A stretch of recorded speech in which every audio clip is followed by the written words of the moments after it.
We have like an intro. Yeah, that was just it. Thank you for the Perfect. intro, Carlos. Welcome. We are back with our usual Thursday discussion on hot topics, social hot button issues, and whatever else. Whatever gets the nipples hard, ladies and gentlemen. That is Yeah, basically. How's everyone doing? Since Tuesday, have we all recovered from our hangovers? Yeah, I did. Yeah. It's on Tuesday. I'm sorry for whatever I said. It's okay. No one's watched the video, so it doesn't matter. I don't even remember. I just remember polls and me saying all polls matter. So that was Dude, every poll mattered. All polls. Even the poll that says Trump might win next election, all polls matter. Or that Biden might win. Except if they're polls that say that Trump won't win next election. And Trump is suing CNN for spreading fake news. Well, you know, he is the king of lawsuit. You can just What a Quinnipiac poll too that CNN was just dropping. What? Like he's suing CNN over the use of a fake his words fake poll, right? That CNN's poll was biased, right? But it wasn't CNN's poll. It was a Quinnipiac poll, a independent third-party poll. all I know is that the only poll that Trump supports is the poll that he found his wife Melania on in Russia. Yeah. Burn. So what do you guys think about that executive order that he signed? Which one is this?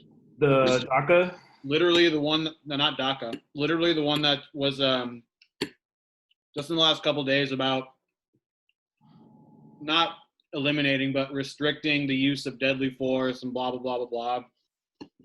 Of course, I think most executive orders are hollow without the legislation behind it. So, just like Supreme Court upheld like the legislation, like DACA legislation, right? Because it was legislated in the law and basically said the president can't choose to like go like absolutely against that. You know what I mean? So it was more like he can choose how to enforce the laws, but the law needs to be enforced. So if the law is saying that, like, you know, DREAM Act kids, dreamers, can be here in a legal state, then that needs to happen, and they don't get deported and don't get detained.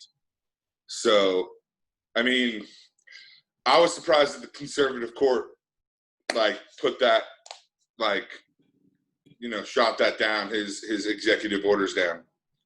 But I mean, it gives me hope.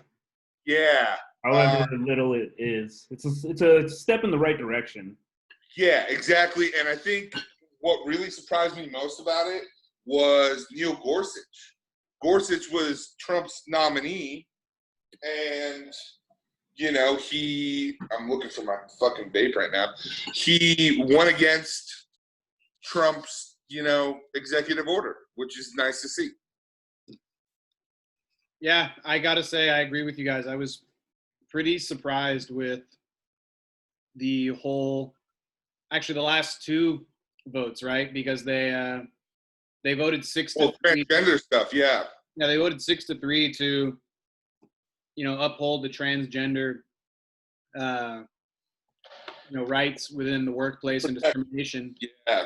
But I mean, by that same token, you could certainly see that all these partisan issues are almost certainly falling across party lines. And, you know, by the skin of its teeth, it seems like certain things are being upheld. But it just goes to show that the next president, whether it's Trump or Biden or whomever, I mean, it's most likely one of those two guys, unless, you know, a giant meteor hits the earth, which is who I'm voting for in 2020, giant meteor. I think it's the next president, because you have a few Supreme Court justices who may not make it through another term, and I mean they may retire or some other situation may come up where they need to be replaced. That next Supreme Court nomination is going to be huge for the progression or regression of the United States. Well, it's probably going to be Ruth Bader Ginsburg's spot. That's what I'm saying. Because she's like the oldest, and she's been survived multiple cancer bouts, like pneumonia, tons of stuff. She's been in and out of the hospital the last 3 years. Dude, she's fucking pushing like 90 something. She's fucking Wolverine, dude. Like every time something tries to attack her, she just fucking heals. Like whatever. Dude, RBG, man, she's fucking the tops, dude. Yeah. She knows up. I will say, man, one thing that just frustrates me is how bastardized the entire political paradigm has become. And I mean that wholeheartedly from both sides, because you have the left side who is up in arms over Trump over everything he does, but refuses to even give him the little tiny bit of credit that sometimes he deserves. And I understand that this particular executive order regarding police brutality is inherently toothless. But as you mentioned, Cody, that's sort of the way things are on every presidential executive order. There needs to be the action to offer support to whatever that executive order is. And without the legislation, you could go back and pick any number of executive orders outside of an emergency executive declaration, which is pretty much supersedes any sort of congressional limitations. But it's just annoying that nothing can be, like, no credit can be given if it goes against your party. You know what I mean? And I think that's the problem. Well, you can't give the other party a win, is what it is. Yeah. Like, when in reality it should be, okay, are the American people winning? Good. If the American people aren't winning, then like it's bad. But I mean, I think the executive order came to be because, I mean, we've all seen the news. We've seen how many more Black men and women have been dying through all these either police riots, police brutality, police racism. It's 120 in 20 days have died by the hands of the police. And that number is staggering. This might be, the first step. It might be toothless. It might be whatever you want to call it, but the action needs to be there. Yeah, I just wonder inherently how much it is, as everything is, just a political ploy to get more support from that community, right? I mean, yeah, that's... And all it is a ploy. Like, okay, so my big issue, like, I'll go against, like, Democrats here real quick.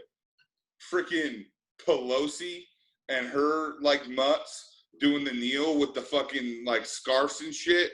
Like, how is that not pandering to your base and doing, like, do your fucking job? Dude, they and, like, change the law, and you won't have to fucking Wakanda with that kneel, dude. Right? And it's just like, you watch the video of it too, and fucking Pelosi's having trouble getting up and stuff like that. Yo, here's the thing. I also think there's way too many fucking old-ass people in the federal government. There needs to be some new, young blood. Term limits, dude. Term fucking limits. Term fucking limits. That is probably the one thing that no matter who you ask, I would say the overwhelming majority, and I think to the tune of between 80 and 90% of independent and individual-minded people all support the idea of term limits. There should not be a legacy politician path. You should not be able to sit in the Senate for 30 or 40 years. You should not be able to sit in the House of Representatives for 30 or 40 years, because at a certain point, the game isn't about appeasing your constituents. It's about raising enough money to fundraise to get reelected, and to just continue this cycle over and over and over again.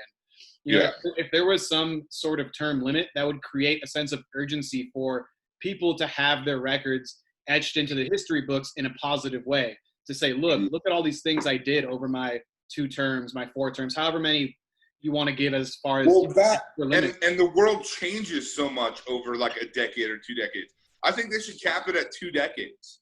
You know what I mean? Or like 3 Senate terms, right? Or what's House of Representatives? 4-year terms, right? Or 2-year terms, right?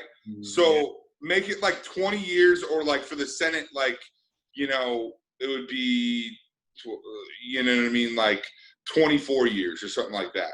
I wouldn't even go that. Senate is more of a deliberative body, whereas the House is more of like, let's get shit done kind of. Personally, I wouldn't even go that high. I think you're creating a problem giving people that much rope. You know, any institution you look at, if you're a poor performer, you can effectively be ousted for an incumbent almost immediately. You know, you can just be fired for poor performance. And I think the problem is giving them that much wiggle room. Again, the goal becomes, how can I stay in this cushy spot, taking money from lobbyists, running my campaign, buying a yacht, but calling it a fucking campaign expenditure because I'm hosting a fucking meet and greet with a bunch of rich Saudi princes so that they can give me oil money to get reelected. Yeah. You know, it's all bullshit. No one wants to actually run on their morals and on their actual platform. They just give lip service to what they think will get them voted. And then once they're in their positions, will just sit on their thumbs and just placate to whomever gives them the most money. Yeah. So what, like a 3-term limit for senators and like a 5-term limit for House? Because Houses, their terms are shorter. Yeah, something like that. I don't think you should be in power for more than 10 or 12 years. I mean, if the president of the United States can only have 2 terms, you know, I would say somewhere around like 8 to 15 years, like however you want to divvy that up in terms of actual term limits. That's where I would probably somewhere. Yeah, so Senate serves 6-year terms and House serves what, like 2 or 4 year terms, I forget.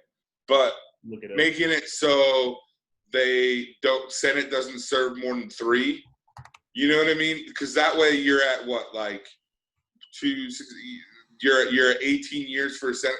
The thing with the Senate, though, right, is it requires the way it's done and it works. It requires more like deliberation, right?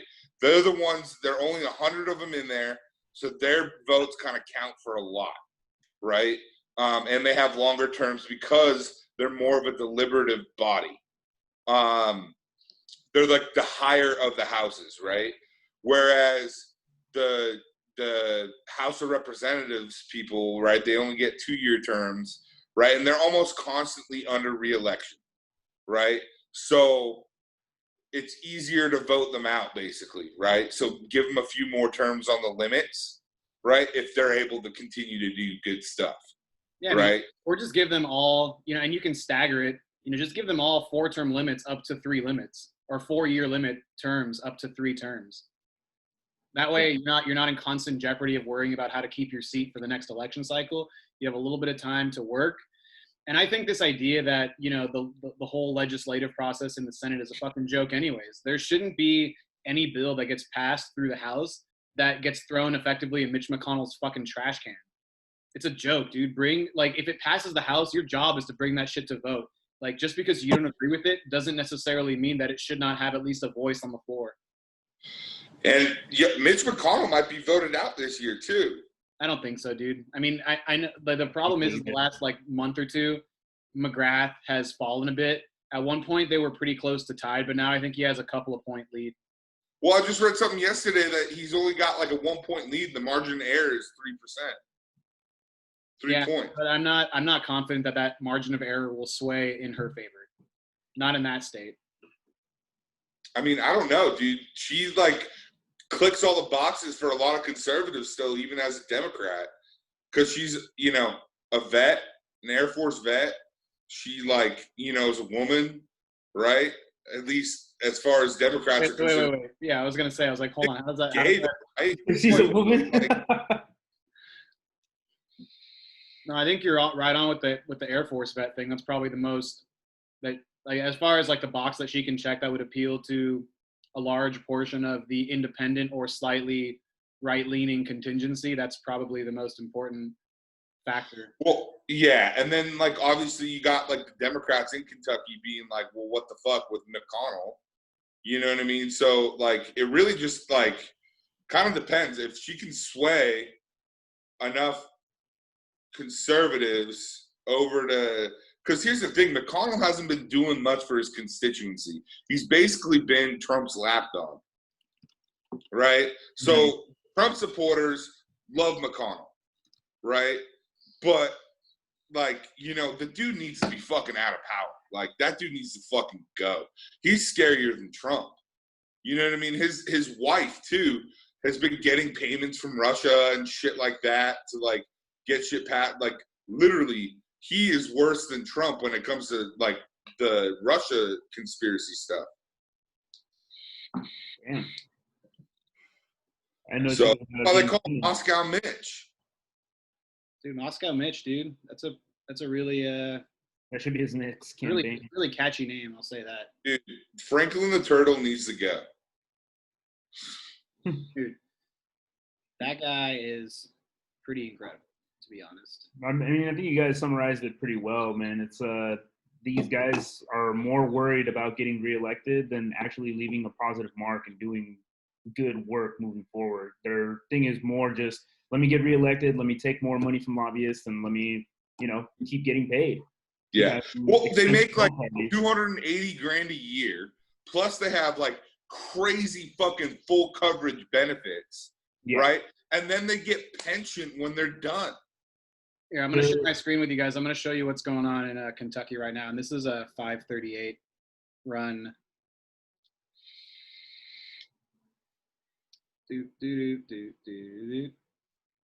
All right. So right here, this is as of today, basically from June 13th through June 15th.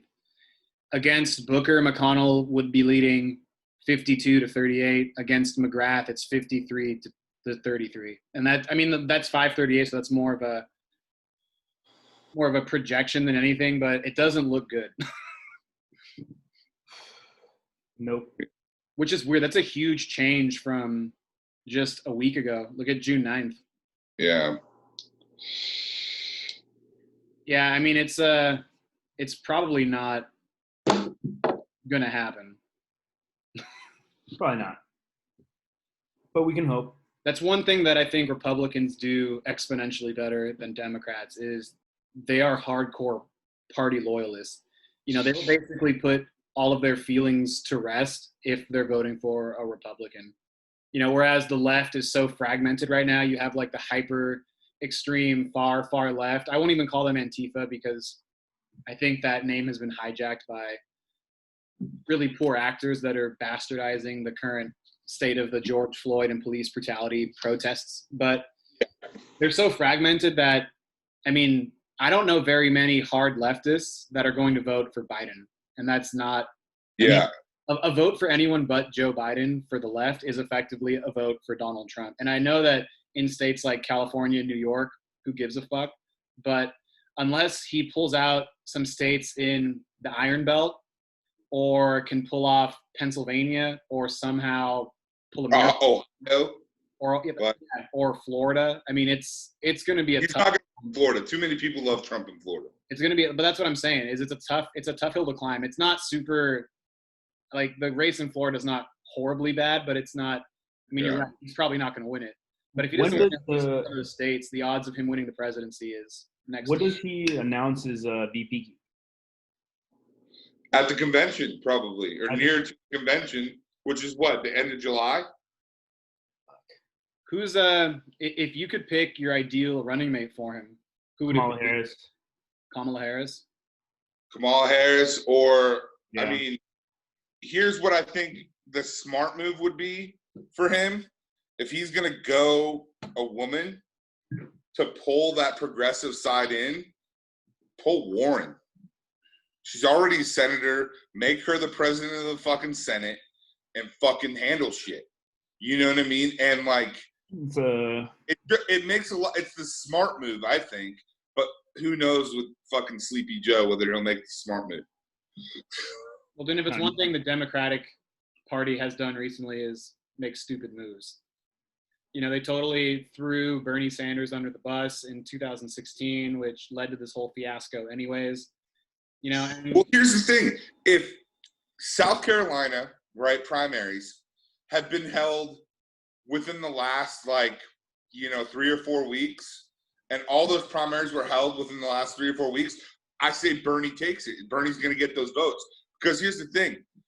People are starting to wake up on the left, or at least the black vote is, that Biden was the main character behind the fucking 94 crime bill, that basically sells black people to the prison system.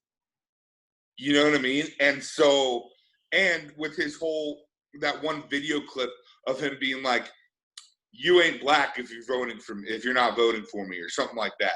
Like that fucking, like, no true Scotsman fallacy argument. You know what I mean? Of like, you're not black if you're voting for Trump. You know what I mean? Like, you're an Uncle Tom. I'm like, dude, are you fucking for real? Like, how fucking idiotic can you be? You know, I know a lot of people, a lot of black people that I know that I've been talking to online, basically were all for Biden, right? When South Carolina and Texas and like those primaries happened.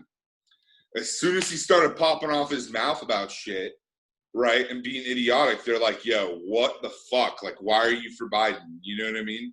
And it's like, dude, I've been trying to tell you this for the last, like, 6 fucking months leading up to the primaries, but no one fucking listens. I think we can all appreciate this. Give me 1 second, because this is going to be pretty much exactly what happens in November for Biden. Here it is. More questions. You got more questions, but I tell you, if you have a problem figuring out whether you're for me or Trump, and you ain't black. Get buried. Shout out to a professional commentator for this one. Wow. Dude, here's the thing. Trump can win without the black vote. Biden cannot. And yet Trump has been trying to appease the black side right now, because he knows that if he does that and he gets black voters, he's taking them from Biden, and it puts him in a better position. I mean, when come debate time, I think it's just going to be throw him in the debates. It's not even a fool. It's not going to be a fight. Trump is going to make him trip up. He's going to make him forget. He's going to try to say, "Hey, what was the thing that you were saying before?" And Joe Biden's going to draw a Donald Trump can't even walk down a fucking a stairway without holding on to everything when there's a small wind blowing around. So who knows, dude? I mean, that guy doesn't have control of all of his faculties either. Listening to him talk, he'll forget where his sentence started. Dude, he will come in a little rascal scooter and fucking get the Walmart vote, and people will still love him. That's the thing, is they'll vote for him. Like, he could literally walk on stage, shoot Joe Biden in the fucking forehead, walk off stage, and he would still. I mean, he would obviously win, because there wouldn't be a vote for Biden because he'd be dead. But MAGA hat people would be clapping and saying, "That's right." That's American. Here's the thing. I think most people we'll focus on this. I think most people don't understand that you're not necessarily voting for Biden for the things that Biden's going to do as president, but the people that Biden is going to choose for his cabinet, for court nominations, right? For those kind of situations, because he will do that well, at least, right? So, and it's scary to think if Trump has more time to nominate all the judges. It's really scary. Well, and here's the thing, right? Because it would be his last term, like, what the fuck would he have to be concerned with anything for? He'll just run roughshod over the entire system. Dude, that's I mean, you want to talk about a fascist agenda, and I know that there are plenty of folks on the right out there who have totally a misconstrued conception of what fascism is. But one of the most important aspects of fascism is to absolutely denigrate and chastise and belittle your intelligence community and the fucking national media. And those are quite literally the two what he's done in his first term as president. Yeah. I mean, I've already kind of accepted that we're going to get 4 more years of that clown, but dude, I plan to not be in the United States for that entire 4 years. I plan on, at some point, buying my little house in the Italian countryside and dipping the fuck out. Because if I'm going to deal with bullshit, at least it's going to be with wine and cheese. In a country where, I pay 40 or 50% in taxes, but I don't have to fucking worry about going to the hospital. I don't have to fucking worry about paying outrageous fucking premiums or, going to the pharmacy and paying $1,000 for a shot of fucking insulin. Like, it's just, nah, ain't about that life. Nah. Yeah. So what else is going on that you guys have picked up on recently? I saw that Patriot Act with Hassan. Oh yeah, the one about universities and shit. Man, that is fucked up. Dude. Yo, LSU, the library is like falling apart, but yo, Lazy River, dog. I didn't even know Lazy River was a selling point. Look, to be fair, you guys, you have to understand that lazy rivers, dude. Yeah, obviously. I mean, the one in Florida looked like it was indoor in a fucking terrarium with its own climate. Ridiculous how much money they're spending and how much money is left over, yet how much is being put for fucking education. Well, it's all about, so the thing is these schools, they're like corporations now, right? Mm-hmm. And they're investing the money in order to make more money instead of like using it for educational purposes. So you have shit fucking professors, a bunch of like adjunct shit, you know what I mean? And then you have like, so I would say the value of their degree, or at least the educational value of their degree is dropping, right? Which makes us worse workers in general. Even the people, you're graduating from Harvard University, right? They have the biggest endowment of any university in the US, right? But the education that those Harvard students are now getting is now degraded, right? But they're still getting their diploma with Harvard University. Those people are getting hired at big name jobs because they're from Harvard. Dude, do you guys? Right? And they're not doing the jobs as well, right? And so just like it screws our country is really how it works. I'm going to show you guys a graph that I think, and this is from NACE, the National Association of Colleges and Employers. It's from their website. They have basically the reported starting salary. This is just an entire average, right? So it's not taking into account humanities versus computer science versus engineering, whatever. But and it's going to show you guys, and we're basically going to start since 1970 because some of the statistics before then are a little bit more spotty. But this, I think, pretty much encompasses why and how the college system has absolutely castrated, and I don't use that term as a hyperbole. They've literally removed the gonads of everybody who goes to college and accrues massive amounts of debt. Check this shit out. So in 1970, the average starting salary was about $10,000 a year right here, right? Which in today's number, and this is up to 2015, so it's a few years outdated, but you can sort of extrapolate that. So in 1970, that was your starting wage basically outside of college on average. And that's what it's worth in today's dollars, about $58,000. So you scroll all the way the fuck down, 2015. Look at these fucking numbers here. In terms of actual spending power, you have less now than you did back then.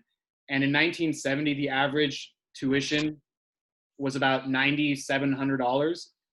Today, for a year, that same amount is more than double. So not only are you accruing 200% more debt if you're not fortunate enough to have scholarships, but you're making exactly the same amount or less than you did fucking 40, 50 years ago. So, and that's not even taking into account cost of living. No, the 9,000 is like an all-inclusive average for tuition, books, room and board. Oh no, what I'm saying is like you're not making more money with the degree anymore, right? And you're making about and the cost of living is more. But the cost of living is so much higher. So your spending power is way lower than it was in the 60s and 70s. It's pretty sad, man, because you're sold this idea from a young age that college is your way out of poverty. It's your way of social mobility and advancement. And there are so many kids. I mean, how smart are you at 17 or 18 years old? You just decide, hey, I want to go to college, and some fucking predatory lender is like, hey, yeah, come, we'll give you, $30,000 to go to this fucking school, or 50,000 or 100,000. And the amount that you're paying in interest almost negates the principal. So you're basically just paying off the fucking interest for years and years.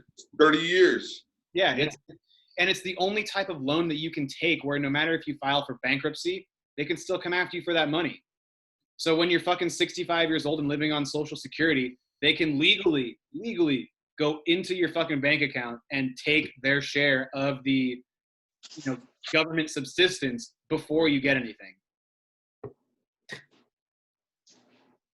It's crazy, man. It's crazy what the universities are doing. It's crazy that they're catering more to rich kids, that they're not investing into their own schools. That have money, I mean, the statistics are bad, man. They showed it too, that if you get a degree, it's common now. Like, a lot of people have it, and it doesn't really help you. But if you don't get a degree, your life is pretty much shit. Completely in a job competitive level. How many times do you... You're looking at someone who doesn't have a degree yet, and I'm lucky because I have other things. Yeah. Family stuff, right? So my earnings, because I haven't had a degree, are rock bottom, right? Yep. I think I maybe earned like 12 to 15K on my own last year, and I was working a lot. You know what I mean? If I didn't have family stuff coming in, I would be on the streets, dude. And that's, I think, even another leaflet in this whole system that exists, right?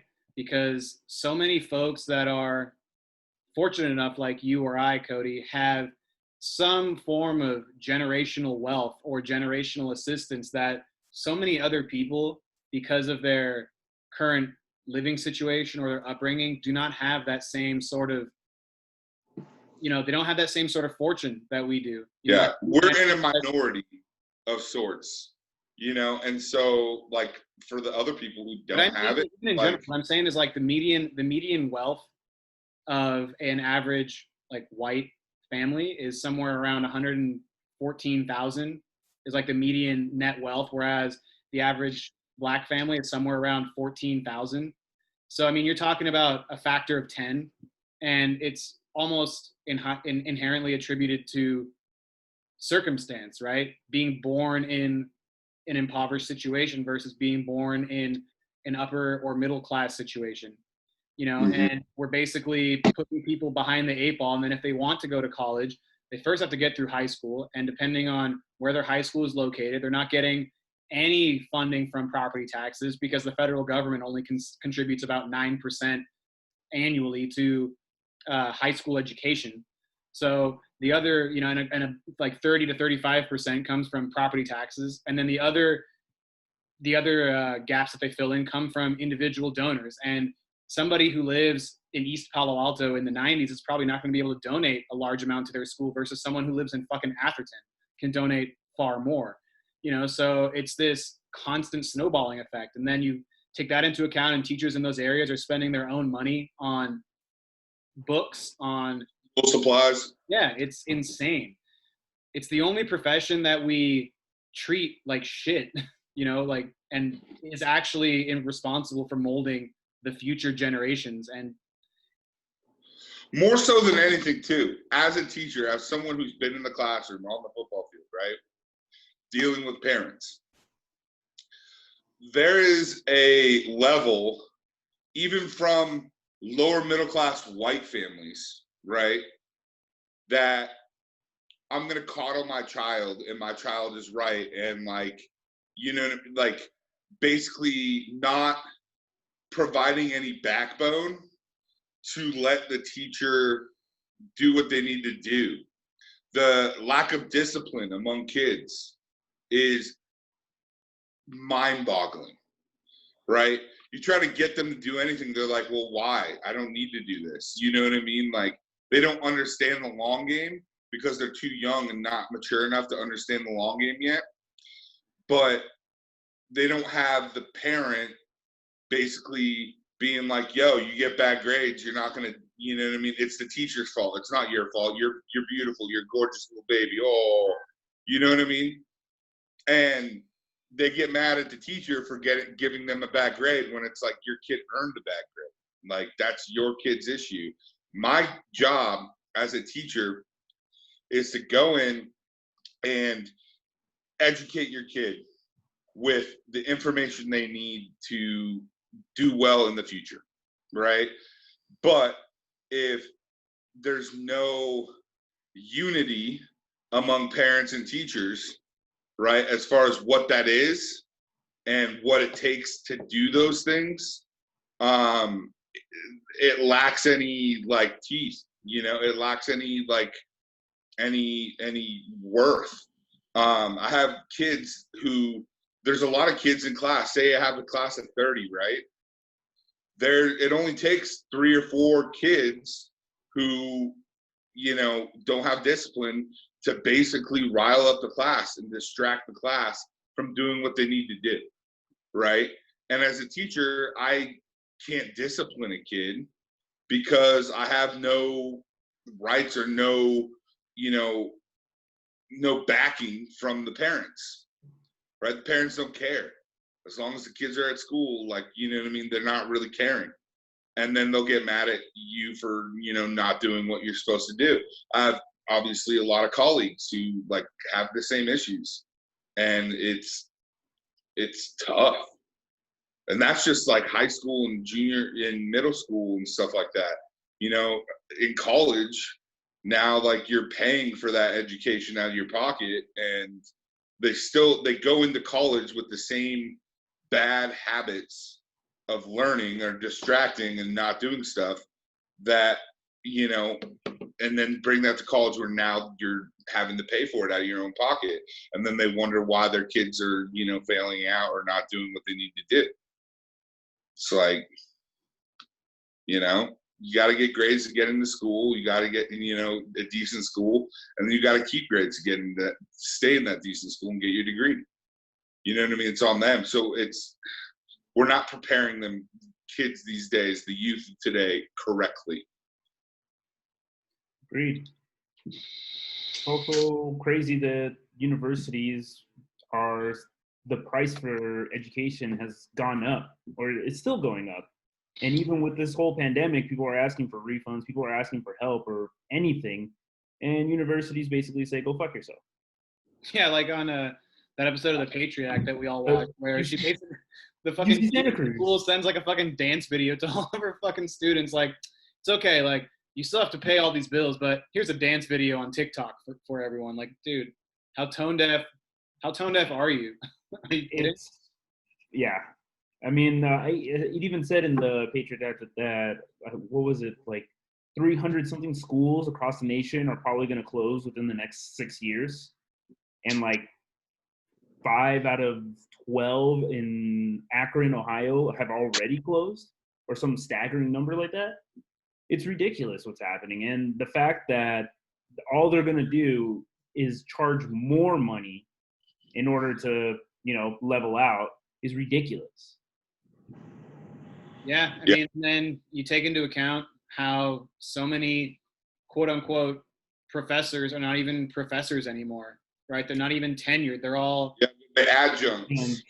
Yeah, it's like the fucking Uber world of professorship. You go to school, you get a 4-year degree, you maybe even get a master's and a PhD, and all these jobs that you thought would be available, all these, you know, close to 6-figure paying jobs are not available to you because, well, why the fuck would a school pay for that when they can, you know, pay 20 cents on the dollar for an adjunct professor and not give them benefits, not give them any sort of subsistence to help, you know, with the jobs that they're doing. And as a byproduct, you end up having these teachers, these professors that, as much as they want to, are putting in as much effort as they can, but they're going from one school to another school to another school. They can't. Well, that's the TA system. there's been, and you look at job systems right now too, right? Where basically it's what's the word I'm looking for? It's a God, what is it? It's like a unpaid job. What is the word I'm looking for on that? Internship. Internship. It's internship like society now, where you have the TAs. Basically, they're going to school themselves, right, to get like a master's degree, and they're not getting paid because it's part of their like schoolwork to teach, right? And so what you're having, and it happens too, is how many like times, I mean, I've applied for jobs, right, where it's like, oh, it's internship that gets you, $15,000 a year, right? So you're getting underpaid, and at the same time, you're getting underpaid. Like they're. What I'm saying is the core is let's find ways to not pay people, right? And so when you're not paying people, they're getting things for free. The universities now. Oh, I can do this. Like I can spend more money on other things. I can build right? I can build a fucking river pool. Exactly. And it's just like, and then you have those jobs, those internships, right? That are like, yeah, you need like 5 years experience just to get the internship, or you need experience in the job just to get the job, right? So even though it's entry level, and it's like, well, let me get the experience. It's like a catch-22.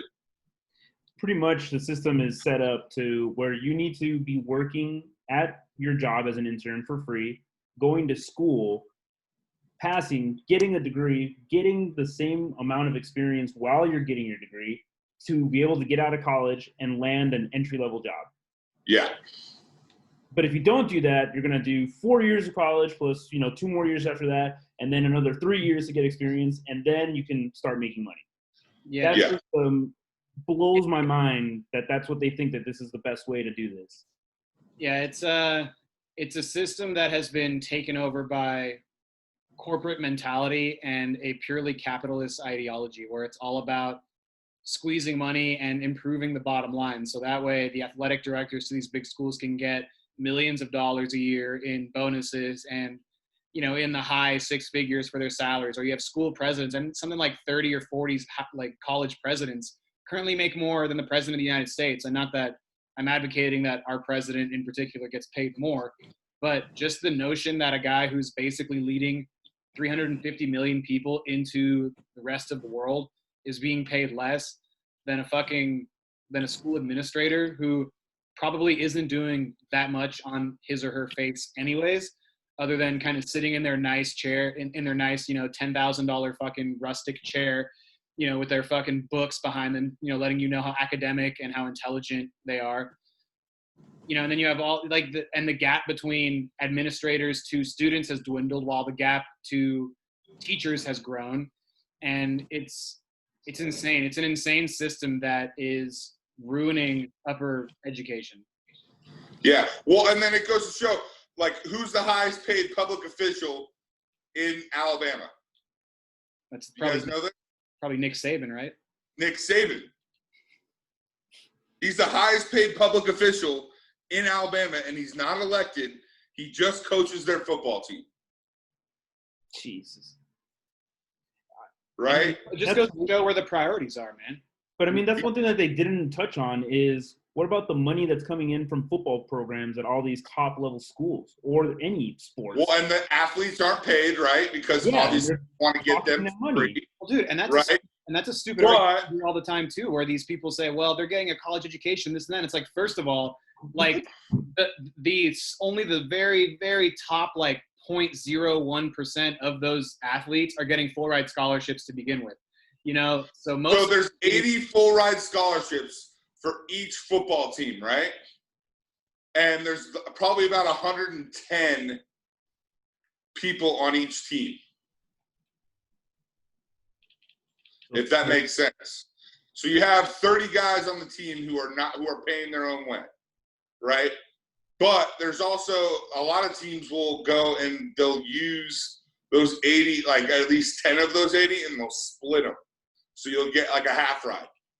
That's what I'm saying is like you have X amount of dollars that are given to a program, and only the top maybe 10 or 15 people on that team who were 5-star recruits out of high school are getting those full ride or mostly full ride scholarships. And you couple that with the fact that they're graduating or quote unquote leaving school before they're done anyways.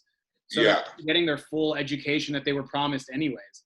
But to them, it's a means to an end, right? And like, you can't blame them if the option is to stay in school and maybe get hurt and not be drafted, or to leave right now and collect a fat bonus, get yourself out of debt, and give some mobility to your family. You're gonna take that every time. 100%. You know, so well, that and like, here's the other thing. So the flip side of this is that basketball and football bring in millions to the school, right? So as much as Nick Saban gets paid, he gets paid like $6 million a year, right? That program paid coach in NCAA $30 million minimum. Great coach. Right? The program brings in like $130 million minimum to the school. And that's not including fucking like contracts with different stations and advertisers and whatnot. So that's just like even on top. Ticket sales and like merchandise and shit like that too. But like, you know, merchandise is a big one. But it's tough when like, yes, so those guys are making money, right? And they're bringing money into the school, right? And that's fine. But that money should be used for education, right? Or for like other people. Nick Saban play either. Like, nobody's paying to see Nick Saban coach, really. Like, I'm sorry. Like, okay, he's a great coach, all-time great, whatever. But you pay to see the players on the field. And to not even allow them to use their naming rights to go and, like, sign a few autographs at a grand opening for, you know, a new business or whatever is just fucking uncapitalistic, right? We sit in this system, we're talking about, you know, capitalism is the way, like, you know, we don't want the government to get involved. But, like, then you have institutions like the NCAA who basically acts as a strong hand and strong arms all these students into basically sitting down and shutting the fuck up and not making money on their own name. You know, like, I'm not even here to say that they should get paid to play the game itself, but you can't even let them use their own name to sign on somewhere and get that's currently changing. There's a bunch of states that have legislated that the student athlete can now get paid for his likeness or the use of his name, right? But paying to play is still out of the question. Yeah. Dude, I mean, what was it? The SEC in 2018 had something like $680 million in TV and ad revenue, which was divvied up among the 13 schools. So, you know, the upper schools got somewhere like between $60 and $100 million, while the other schools were still getting, you know, in the 7-8 figures worth of just basically a bonus. And where does that money go? It definitely doesn't go to fucking instruction. Definitely doesn't go to teachers. It goes to buying new weights for the facilities, which, you know, is all well and good. But, I mean, these are still student athletes. There's a reason why student comes first. Yeah. True. Yeah.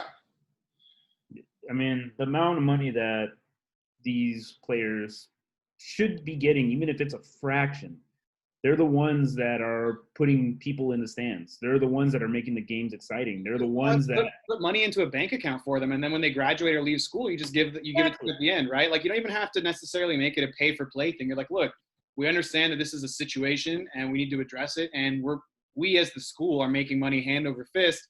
So what we're going to do is, you know, we're going to create some sort of system where X amount of dollars, depending on, you know, your playing time, depending on the team's performance or whatever, goes into just an account. And then when you leave, here's that money. But the problem is when you have coaches making $6 to $10 million a year, when you have athletic directors making 7 figures, I mean, we know where that money is going. It's not going to students and it's not going to instruction.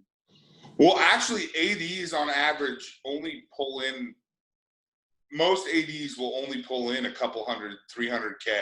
Yeah, but that's their base salary, man. Like, then you start taking into incentives and bonuses. Like, if you get into a fucking bowl game, the school gives you X amount more. If you win the bowl game, it's even more than that. So, I mean, yeah. Okay, that's with coaches for sure. So, Saban's the highest paid, or was the highest paid coach at $6 million. I think Dabo is now. He's at 10. Dabo is? Yeah, like not like a 10-year or like a 9-year, $90 million contract or some shit, or like 10 years, $100 million. Yeah, it's fucking insane. It was a Joe Rogan Spotify-sized podcast. Dude, yeah. Amount, yeah. Yeah, it's crazy. So I know California and Florida and Texas all have legislation, a law passed saying that students are allowed to make money off their names, right? So even if you're like a young kid in high school, right, if you're celebrity enough where your name means something, right, you can make money off your name for appearances or for, you know, signing autographs or blah, blah, blah, blah, right? Which honestly makes sense. It makes it so the people who you know their name and they're big stars are going to make money, where the little guys who are still getting full scholarships for the most part, but they're not really, you know, providing, aren't going to make a whole ton of money, right? Linemen who are even starters are probably not going to make a lot of money, right? Because who wants like some random lineman's, you know, autograph? It's being a lineman. Someone who I've done this position, I've coached this position. It is a thankless position. You get none of the credit and you get all of the blame. That's how it is. Good way to put it, yeah. And that's fine. That's fine when you're playing, right? Well, they're also the guys that are taking the most damage, both in terms of CTE, brain damage, and just body damage, because you're talking about 300-pound behemoths that are just smashing each other for 60 plays every fucking game. Yeah. Mm-hmm. So, I mean, like I said, there's got to be, and it's good that they're starting to do this, but it should be a unilateral move, right? The NCAA should not have the power to inhibit anybody or prohibit anybody from using whatever little means they have to make money. Yeah, I think NCAA needs to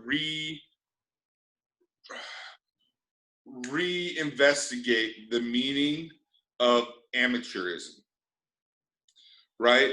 And in doing so, right, amateurism, I think, by state, by just definition, is you are not a professional, and meaning you're not getting paid, right, dollars to play the game. They're interns. Basically. They're fucking interns. Right? So if you're not getting paid, that's one thing. So you're not getting a salary for playing the game. That's the definition of amateurism, right?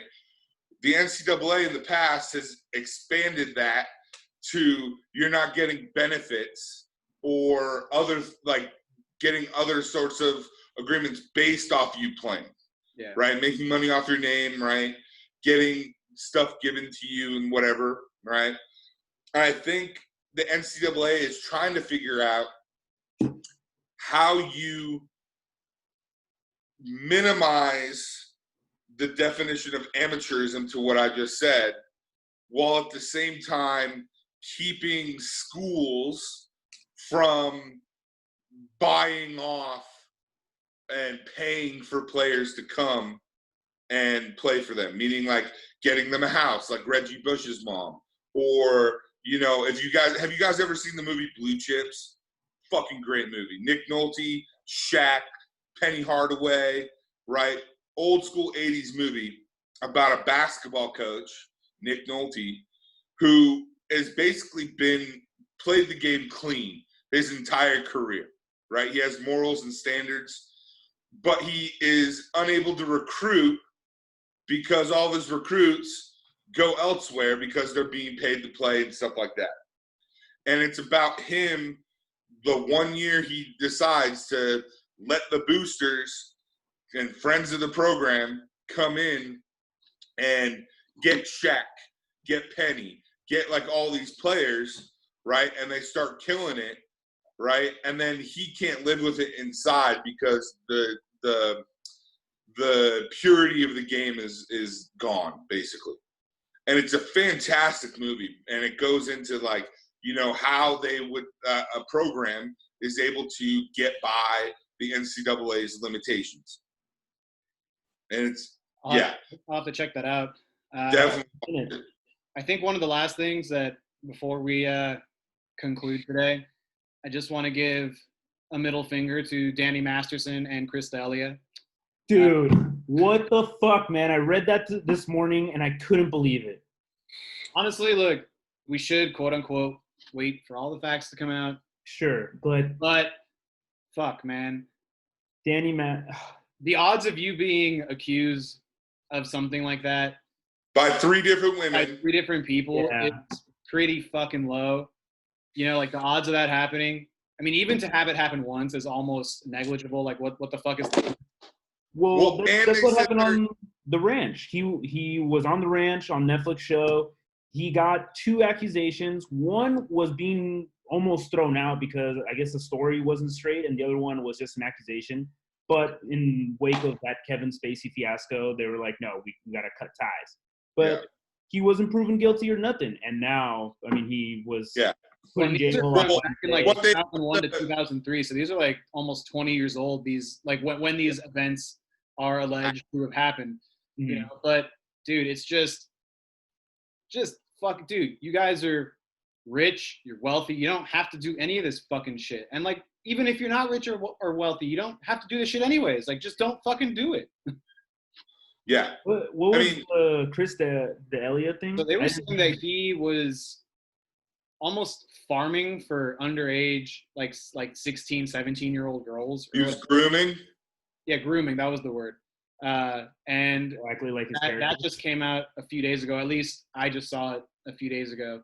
And about 2.5 weeks ago, he was just on Joe Rogan's podcast talking about fucking his role on certain TV shows. And in those TV shows, he was depicted as somebody who was fucking shady. And now he's being accused of being a fucking shady. Yeah. Man, that's sad. Also, with the Danny Masterson thing, at least, the article I read said that he's been under investigation for like the last 2 years. Yeah. Right? So it's not like they brought these charges lightly, right? They figured out what was going on over a 2-year period and investigated this guy before they like went out and was like, yo, like we need to press charges. I didn't know he was a Scientologist. Let's not get into a fucking discussion, dude. Jesus. Yeah, because that's the whole thing. Is the article I read was Leah Remini, when she came out with her blog and all that stuff, and women started coming forward and say, hey, I was, raped by these celebrities and stuff like that. That's how it all started. And Scientology, I mean, that is a whole other episode. But in short, it's a cult, and the higher ups are definitely doing these things. Dude, I was watching this Netflix series on various conspiracy theories, and one of them was about Scientology and specifically what happened to Philip Seymour Hoffman, a dude who basically kicked heroin and all kinds of other drugs for 20 years, became a Scientologist, and then suddenly fucking died from an overdose. Questionable. And it was only after he portrayed a L. Ron Hubbard type figure in a movie. And it wasn't specifically L. Ron Hubbard, but the parallels were very similar. So it apparently really chapped a lot of asses up there in the Scientology world, and they don't like that shit, dude. Nope. I don't know, man. It's a sad day. I really liked his acting. I mean, same thing with fucking Kevin Spacey, man. I thought Kevin Spacey was a great actor too, but his list was even dirtier. It just kind of goes to show that the deification of mere mortals is rife with fucking potholes and problems. The moment you start idolizing somebody and putting them on a pedestal or seeing them as an incredible figure and something like this happens, it kind of just shatters your beliefs in people in general. And it's unfortunate that these women, I empathize, and I hope they find justice, and I hope they find peace. I hope so too. That whatever happened, on whatever scale of good or bad it was, well, bad on whatever the scale is, I hope that the punishment is appropriate and they find resolution. So. Well, yeah, I think that the maximum or what they're looking at initially is 45 years to life, because there's more stuff that's coming out now. But I mean, I know, man. It's. I mean, if it is. And yet, similar accusations have gone against our president of the United States, and nothing happens. Well,